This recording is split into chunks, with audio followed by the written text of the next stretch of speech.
Buenas tardes, compañeros. El día de hoy nosotros los terapeutas ocupacionales de la Clínica UROS hemos venido a brindarles una capacitación acerca de discapacidad física y discapacidad cognitiva. En primer momento abordaremos la discapacidad física y seguido a esto continuaremos con discapacidad cognitiva. Arrancando desde el concepto básico que nos brinda la OMS acerca de la discapacidad, tenemos que tener en cuenta que la Organización Mundial de la Salud define este término como un fenómeno complejo que refleja una interacción entre las características del organismo humano y las características de la sociedad en la que vive. Ese término discapacidad nos engloba los problemas que afectan a una estructura o una función corporal, a las limitaciones de la actividad y a las restricciones en la participación que estos conllevan. Entre los distintos tipos de discapacidad tenemos la discapacidad física. Esta se da cuando una persona tiene un estado físico que le impide de forma permanente e irreversible moverse con plena funcionalidad de su sistema motriz. Esto afecta principalmente el aparato locomotor e incide especialmente en las extremidades, aunque también puede aparecer como una deficiencia en la movilidad de la musculatura esquelética. La mayor parte de la discapacidad física, más de un 80%, es sobrevenida después del nacimiento por condiciones comunes y accidentes de todo tipo. De manera más minoritaria, estas afectaciones pueden organizarse durante el embarazo por problemas genéticos o durante el parto. Tenemos diferentes tipos de discapacidad física. Entre esos tipos están la discapacidad física orgánica, que es cuando se presenta una afectación en la cabeza, en la columna vertebral, en extremidades tanto superiores e inferiores. También tenemos la discapacidad por afectación de órganos y vísceras. Esta es cuando se presenta una afectación en el aparato respiratorio, en el sistema cardiovascular, en el sistema digestivo, en el sistema urinario y en los sistemas metabólico e inmunológico. Y está la discapacidad por déficit de las estructuras musculares. Esas están relacionadas con el movimiento de las extremidades, tanto superiores como inferiores. Estas últimas dos se califican según la gravedad y la naturaleza de los cambios que produce en el movimiento y su localización. Las deficiencias físicas se denominan según el número de extremidades y las partes del cuerpo que afectan. Entre esos términos tenemos la monoplegia, que es cuando se ve afectada algún segmento corporal, ya puede ser una extremidad superior o una extremidad inferior. También está la paraplegia, que es cuando se presenta una parálisis en miembros inferiores, la tetraplegia, pérdida de movilidad de todas las extremidades, y la hemiplegia, que es cuando se ve afectado un hemicuerpo, ya puede ser el derecho o el izquierdo. Existen diferentes causas que pueden ocasionar una discapacidad física. Entre esas están las condiciones genéticas, como es el caso de la fibrosis quística, o debido a causas externas como accidentes de tránsito, caídas, amputaciones. Sin embargo, otras veces pueden aparecer como síntoma de algunas condiciones que afectan el cerebro, la médula espinal o la propia musculatura. Entre las más comunes tenemos las de daño cerebral, que son el daño cerebral adquirido, que es una lesión repentina del cerebro que aparece de forma abrupta y puede presentar una gran variedad de secuelas, entre ellas las alteraciones físicas. También está la parálisis cerebral, que se produce durante el desarrollo cerebral del feto y ocasiona graves condiciones en la parte de motricidad, tales como la rigidez, agitación, convulsiones o incluso parálisis completa en la musculatura. En los daños de la médula espinal tenemos la lesión de médula espinal.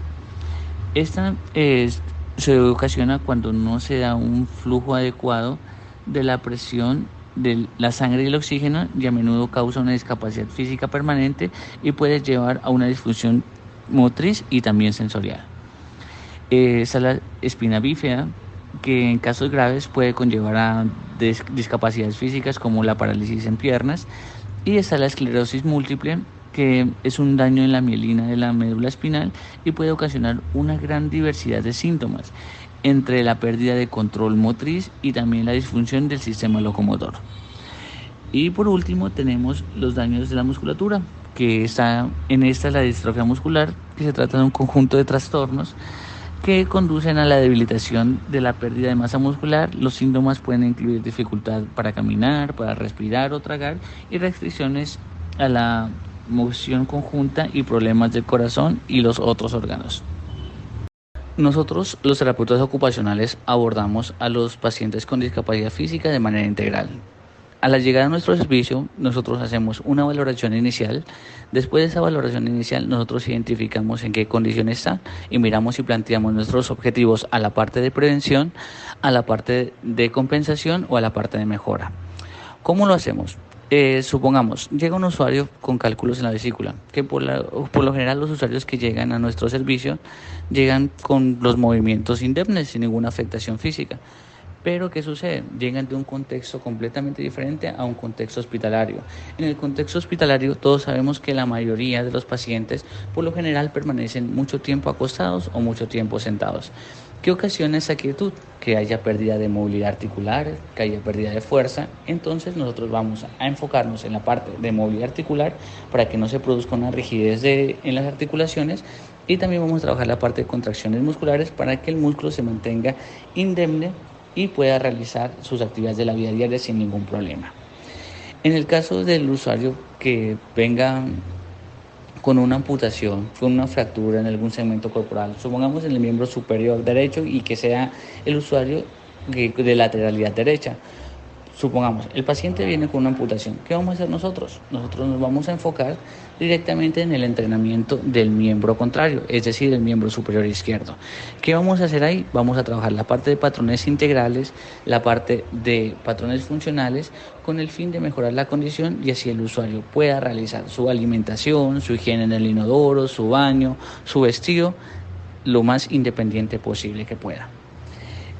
Otro aspecto que nosotros también abordamos con los pacientes de discapacidad física es la parte emocional. Este aspecto es muy importante y nunca lo podemos dejar de lado. La parte emocional en esos usuarios siempre se ve alterada. Cuando el usuario presenta una alteración en la parte emocional por una condición de discapacidad física que le trae, el usuario se va a ver completamente apático a los trabajadores de la salud que le quieren colaborar y quieren ir a hacer las terapias. Por eso nosotros tenemos que siempre motivar al usuario, ser empáticos con ellos, hablarles, para que así ellos agarren confianza con nosotros, explicarles lo que podemos lograr con nuestra terapia, siempre diciéndole las cosas como son, reales, los objetivos que va a lograr en la estancia en la clínica, para que el usuario se motive, quiera hacer las terapias. Que no sea que llegue, ya viene el terapeuta a moverme, no. Es que sepa que tú vas a hacer la terapia con el objetivo de lograr algo beneficioso para él. Y yo sé que si uno entra con los usuarios, es amable y le muestra una sonrisa o cualquier aspecto de cordialidad con ellos, ellos van a prestarse para que nosotros podamos intervenir y no haya ninguna dificultad en los procesos de rehabilitación desde terapia ocupacional. Esa parte emocional no solo debería ser de la parte ocupacional, sino que también tendría que ser de la parte física y la parte de fonoaudiología. Terapia ocupacional en discapacidad cognitiva. ¿Qué es la discapacidad cognitiva? Son aquellas limitantes significativas en el funcionamiento intelectual y o del pensamiento en la habilidad para adaptarse a las diferentes situaciones de la vida diaria de un paciente. Es clave señalar que la discapacidad cognitiva se manifiesta en interacción con las barreras que pueden estar presentes en el entorno, como son los entornos familiares, sociales, educativos, institucionales, laborales, etc. ¿Cómo se manifiesta la discapacidad cognitiva?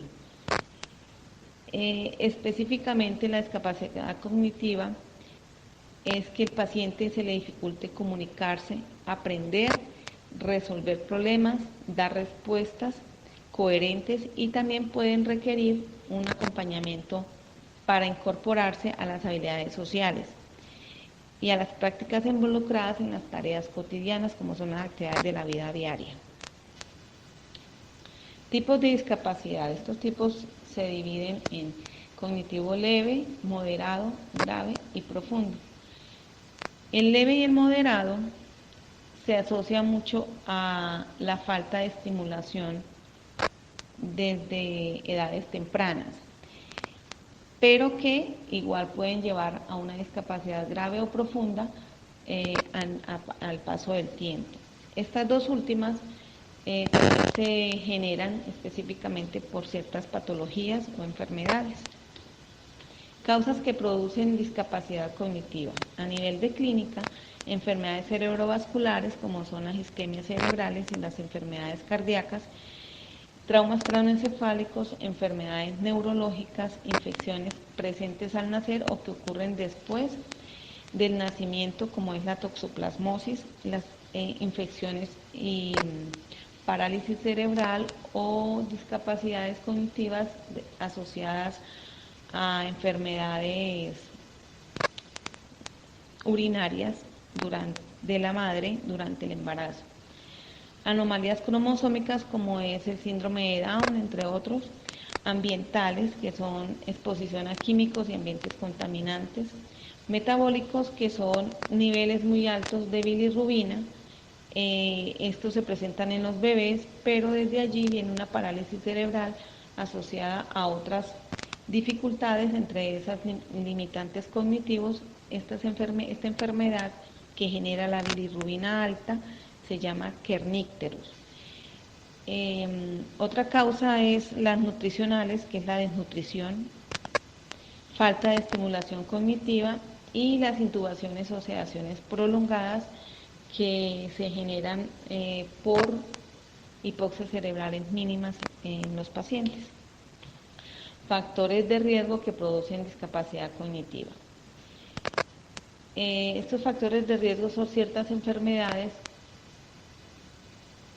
diferentes a las que ya mencionamos, pero que de igual manera se asocian y que aumentan el riesgo de experimentar cambios cognitivos, y entre ellos tenemos la diabetes, el tabaquismo, presión arterial alta, colesterol elevado, obesidad, depresión, falta de actividad física, nivel educativo bajo, participación poco frecuente en actividades mentales y o sociales, consumo de estupefacientes. ¿Cuál es el objetivo de terapia ocupacional? El objetivo de terapia ocupacional a través de las técnicas o actividades diseñadas para este manejo es controlar y atenuar la patología, restaurar y o reforzar la capacidad cognitiva, facilitar el aprendizaje de habilidades y funciones esenciales para la adaptación al entorno tanto físico, familiar, social y laboral, y promover y mantener la salud. ¿Cuál es la intervención de terapia ocupacional en discapacidad cognitiva? La intervención es generalmente individual, programas y actividades de entrenamiento cerebral que se basan en la estimulación de los dispositivos básicos del aprendizaje, que son atención, concentración, memoria, pero que de esos tres se relacionan mucho con el análisis, la asociación, la secuenciación, entre otros.